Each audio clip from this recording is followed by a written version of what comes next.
ಸ್ನೇಹಿತರೆ ನಮಸ್ಕಾರ. ನಾನು ನಿಮ್ಮ ಸಂಚಾರಿ ಸತೀಶ್ ಮಾತಾಡ್ತಾ ಇದ್ದೀನಿ. ಇವತ್ತಿನ ವಿಡಿಯೋಗೆ ಎಲ್ಲರಿಗೂ ಕೂಡ ಸ್ವಾಗತ. ಸ್ನೇಹಿತರೆ, ಏನು ಆಟೋ ಚಾಲಕರು ಯಾವ ರೀತಿಯಾಗಿ ಕಷ್ಟವನ್ನು ಪಡ್ತಾ ಇದ್ದಾರೆ ಅಂತ ಅಂದರೆ ಅದು ಹೇಳಲಿಕ್ಕೆ ಅಸಾಧ್ಯ. ಬೆಂಗಳೂರು ನಗರದಲ್ಲಿ, ಇಡೀ ಕರ್ನಾಟಕದಲ್ಲಿ ಆಟೋದವರಿಗೆ ಇತಿಹಾಸದಲ್ಲಿ ಎಂದೂ ಮರುಕಳಿಸೋ ದಿನ ಅಂತ ಅಂದರೆ ಈ ಒಂದು ತಿಂಗಳಲ್ಲಿ ಆಟೋ ಚಾಲಕರು ಗ್ಯಾಸಿಗಾಗಿ ಯಾವ ರೀತಿಯಾಗಿ ಕಷ್ಟಪಟ್ಟರು. ಗಾಡಿಗಳನ್ನು ಓಡಿಸ್ತಾ ಇಲ್ಲ, ಸರದಿ ಸಾಲಿನಲ್ಲಿ ನಿಂತ್ಕೊಂಡು 1.5 ಕಿಲೋಮೀಟ್ರು 2 ಕಿಲೋಮೀಟ್ರು ನಿಂತ್ಕೊಂಡು ಗ್ಯಾಸ್ ಹಾಕ್ಸಿರುವಂತಹ ಸನ್ನಿವೇಶಗಳನ್ನು ನಾವು ಪೇಪರಲ್ಲಿ, ಮಾಧ್ಯಮಗಳಲ್ಲಿ, ಸೋಷಿಯಲ್ ಮೀಡಿಯಾದಲ್ಲಿ ಹಲವಾರು ಕಡೆ ರಿಯಲ್ ಆಗು ಕೂಡ ನೋಡಿರ್ತಕ್ಕಂಥದ್ದು ಸನ್ನಿವೇಶ ಆಗಿಬಿಟ್ಟಿದೆ ಸ್ನೇಹಿತರೆ.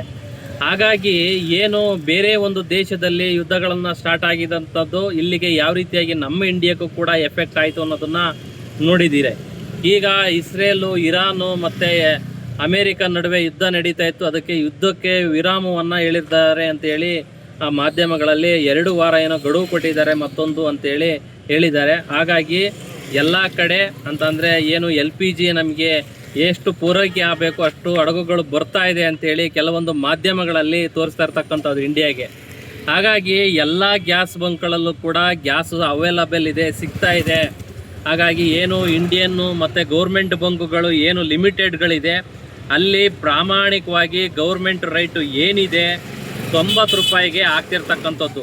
ಇನ್ನು ಉಳಿದ ಬಂಕ್ಗಳಲ್ಲಿ ಕೆಲವೊಂದು ಏಜೆನ್ಸಿಗಳಲ್ಲಿ 130 ರೂಪಾಯಿ, 150 ರೂಪಾಯಿ ಈ ರೀತಿಯಾಗಿ ಹಗಲು ದರೋಡೆ ಮಾಡಿರ್ತಕ್ಕಂಥದ್ದು. ದಯಮಾಡಿ ನಮ್ಮೆಲ್ಲ ಆಟೋ ಚಾಲಕರಿಗೆ ಕೇಳಕ್ಕೆ ಬಯಸ್ತೇವೆ, ದಯಮಾಡಿ ಇಂಥ ಲೂಟಿ ಬಂಕ್ಗಳಲ್ಲಿ ಯಾರೂ ಕೂಡ ಗ್ಯಾಸನ್ನು ಹಾಕ್ಸಕ್ಕೆ ಹೋಗಬೇಡಿ.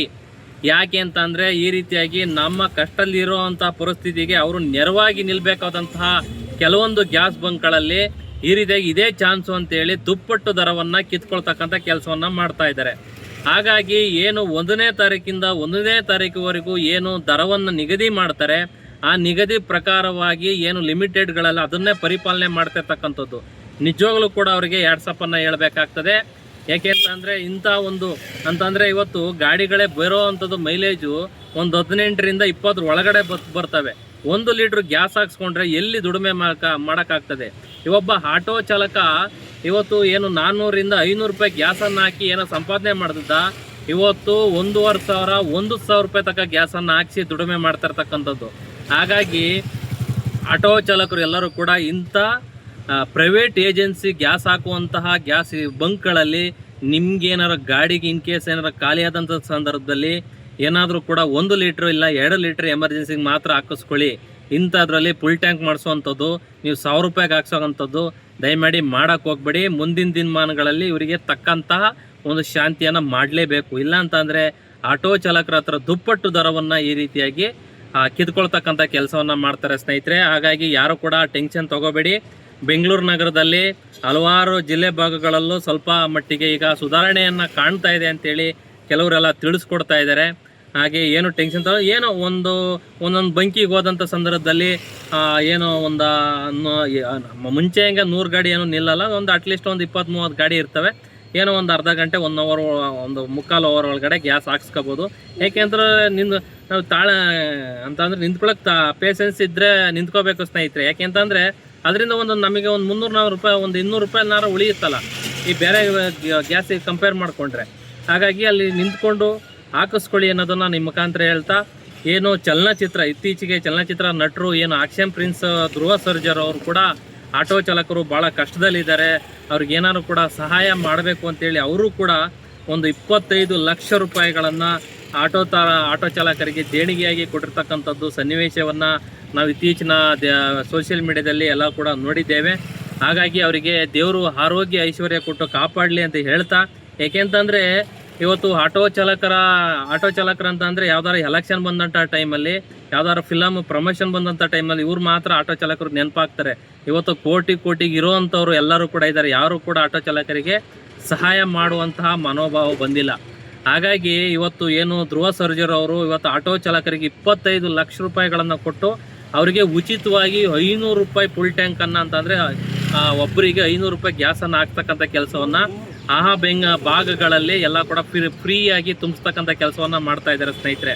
ಹಾಗೆ HD ಕುಮಾರಸ್ವಾಮಿ ಅವರು ಒಂದು JDS ಫಂಕ್ಷನ್ ಬೆಳ್ಳಿ ಹಬ್ಬ ಸಂದರ್ಭದಲ್ಲಿ ಅವರು ಕೂಡ ಆ ಕಡೆ ಏನು ಹೆಬ್ಬಾಳ ಭಾಗದ ಇರುವಂತಹ ಮುಖಂಡರು ಕೂಡ 900 ಆಟೋ ಚಾಲಕರಿಗೆ ಏನು ತಲಾ 5,000 ರೂಪಾಯಿಗಳನ್ನು ಕೊಟ್ಟಿರ್ತಕ್ಕಂಥದ್ದು ನೋಡಿದ್ದೀವಿ. ಹಾಗೆಯೇ ಏನು ಇನ್ನೊಬ್ಬರು ಚಲನಚಿತ್ರ ನಟರು ವಿನೋದ್ ರಾಜು ಅವರು ಕೂಡ ಅವರು ಕರೆಸಿ ಆಟೋ ಚಾಲಕರನ್ನು ದಿನಸಿ ಕಿಟ್ ಕೊಟ್ಟು ಅವರಿಗೆ ಊಟ ಮಾಡಿಸಿ ಕಳಿಸಿರೋಂಥದ್ದು ಕೂಡ ಸನ್ನಿವೇಶನವನ್ನು ನೋಡಿದ್ದೀವಿ. ಇವರು 3 ಜನ ಮಾಡಿರೋಂಥದ್ದು. ಬೆಂಗಳೂರು ನಗರದಲ್ಲಿ ಹಲವಾರು ಹೀರೋಗಳು ಮತ್ತೊಂದು ಟಾಪಲ್ಲಿದ್ದಾರೆ. ಅವರಿಗೆ ಕೋಟ್ಯಾಂತರ ರೂಪಾಯಿ ದುಡ್ಡಿದೆ. ಯಾವನು ಕೂಡ ಆಟೋ ಚಾಲಕರು ಕಷ್ಟದಲ್ಲಿದ್ದಾರೆ, ಅವ್ರಿಗೆ ಏನಾದ್ರು ಒಂದು ನೀರು ಬಾಟ್ಲಿನೋ ಮತ್ತೊಂದು ಊಟ ಹಾಕ್ಸ್ತಕ್ಕಂಥ ಕೆಲಸವನ್ನು ಯಾವನು ಒಬ್ಬ ಕೂಡ ಮಾಡಿಲ್ಲ. ಹಾಗಾಗಿ ಮುಂದಿನ ದಿನಮಾನಗಳಲ್ಲಿ ನಮ್ಮ ಚಾಲಕರ ಸಮುದಾಯ ಅವರನ್ನು ಯಾರೇ ಒಂದು ಫಿಲಮನ್ನು ಪ್ರಮೋಷನ್ ಮಾಡಿದಂಥ ಸಂದರ್ಭದಲ್ಲಿ ಯಾರು ಕೂಡ ಮಾಡೋಕ್ಕೆ ಹೋಗಬೇಡಿ.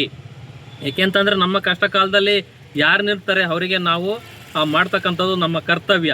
ಇನ್ನು ಉಳಿದಂಥವ್ರಿಗೆ ನಮ್ಮ ಕಷ್ಟದಲ್ಲಿದ್ದಂಥ ಯಾರು ಗಮನಿಸಿಲ್ಲ ಅಂತಂದರೆ ಅವರಿಗೆ ನಾವು ಯಾಕೆ ಹೆಲ್ಪ್ ಮಾಡಬೇಕು ಅನ್ನೋದು ನನ್ನ ಒಂದು ಪ್ರಶ್ನೆ ಸ್ನೇಹಿತರೆ.